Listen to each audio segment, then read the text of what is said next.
Hello, everyone. Intercultural communication and conversation class. Hope you're all doing well. I hope you are all having an excellent holiday. Hope everyone had a very good Hangul now. That is today when I'm filming this. So I hope you're all safe and sound and not. Honestly, I hope you're not protesting today. Don't need to get any more sick people. This is week 8. Which brings us to the halfway point. So congratulations on that. So we've got some exciting new developments this week, and one of that's particularly relevant to you. We have a test. How exciting is this? You're gonna have 1 week to do this. Don't panic too much. But this is going to be a test about the different topics and all the. That we'll go over what's in it. But first, let's talk about the format of the test itself. That's the most important thing. So, the test will be open from October 19th through October 25th. You have 1 week to do it. Once you start the test, you'll have 90 minutes to finish it. That's the important thing. Make sure you have enough time to start and finish the test in one sitting. So, once you start the test, you'll have 90 minutes to finish it. You cannot stop and start. You can't start Monday, then do a little bit Tuesday, a little bit Wednesday. You cannot do that. So make sure you have enough time and you won't be distracted to sit down and take the test. This is an open book test because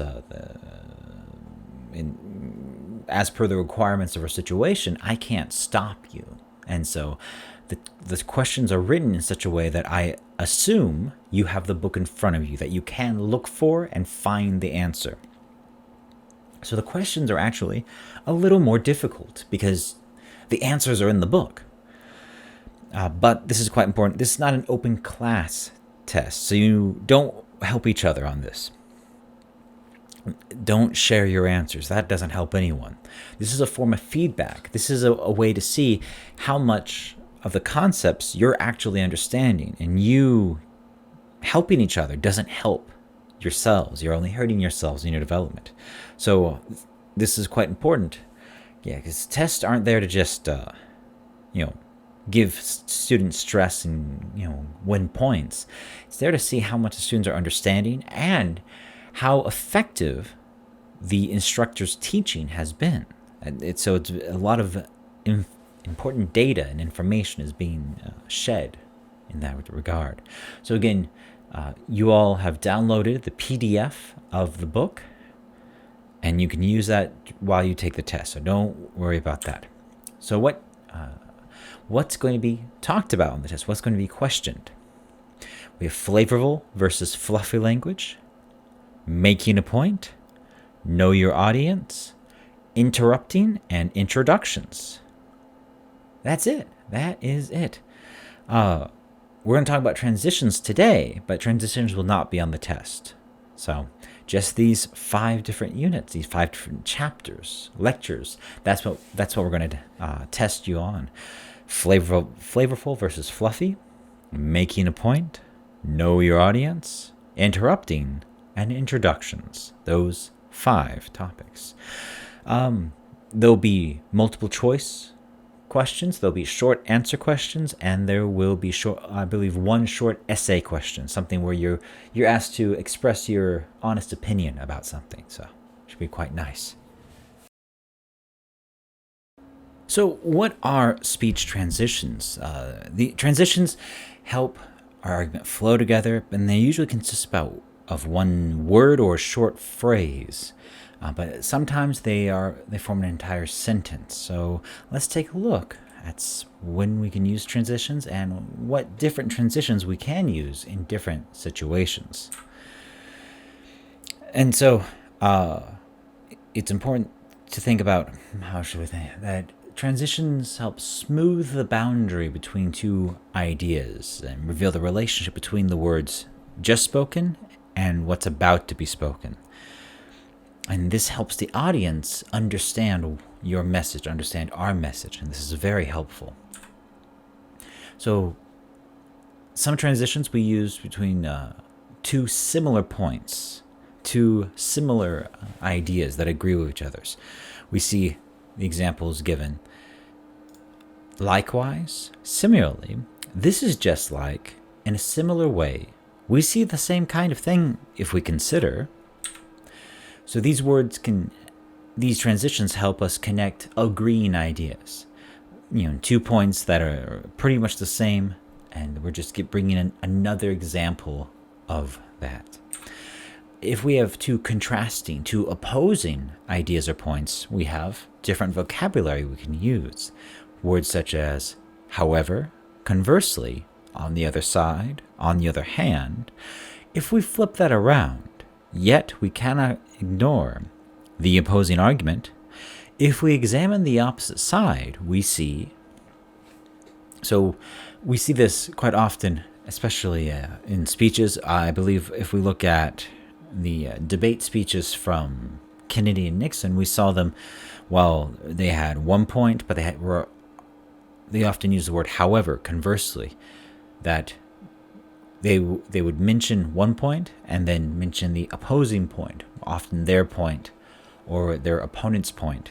So the transitions here help the audience follow along with what's being said and understand the speakers.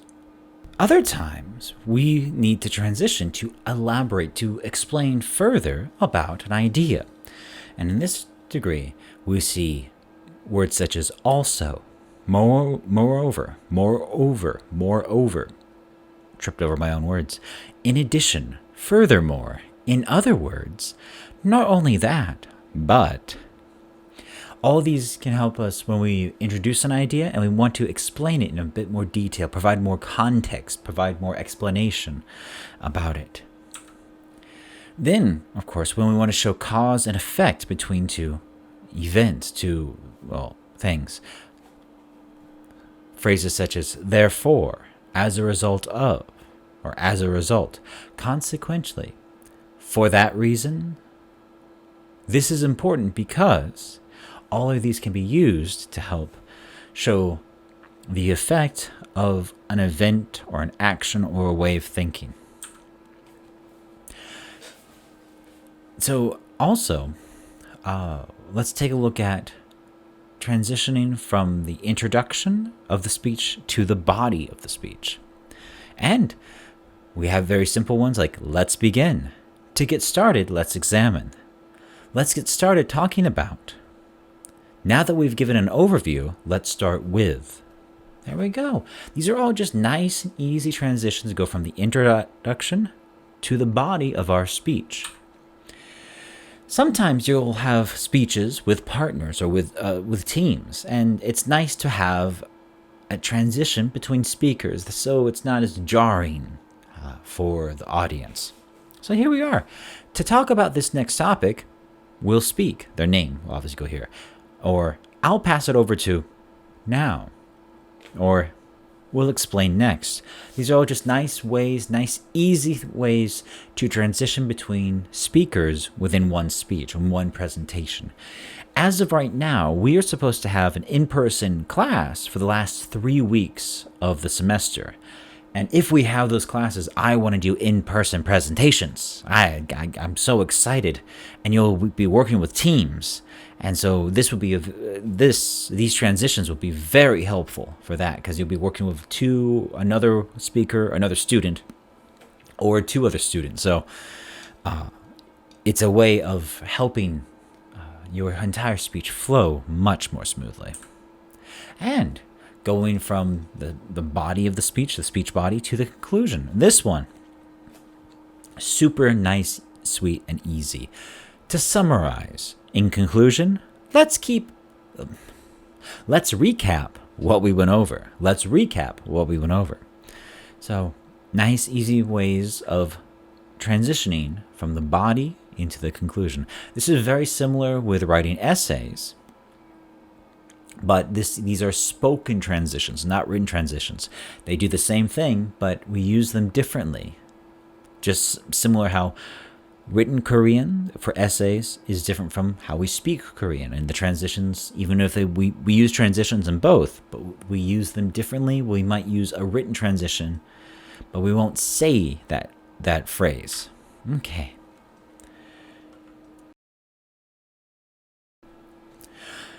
that concludes our brief discussion about transitions and how we can use them in our speech.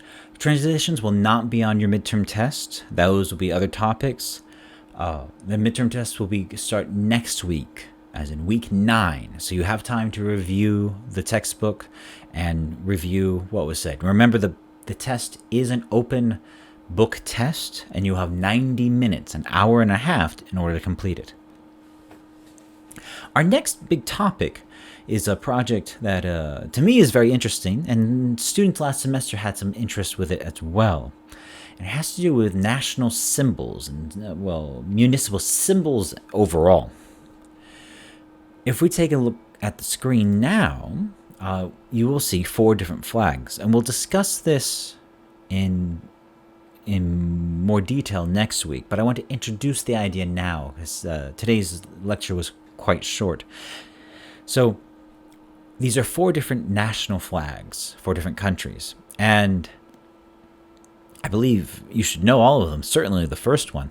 We see the flag of the Republic of Korea, and we see Canada, we see Russia, and France. Each flag is very distinct in its own way and also has its own meaning. Every choice was very deliberate on the flag. There is a reason we have the white background with the yin-yang of red and blue and the 4 triglyphs. And these all have meaning to Korea and expressing what Korea is and the beliefs and the values of the Korean nation. The same is true for Canada with their flag, with their symbol, the maple leaf, with the Russian Federation flag, with the horizontal white, blue, and red stripes. And then we see the French tricolor, or tricolore, if you like, with blue, white, red, but a different shade of blue. And all of these things have meaning.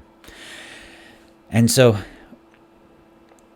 there's going to be supplementary videos this week talking about flags and national and meanings and what they and why people choose what they mean.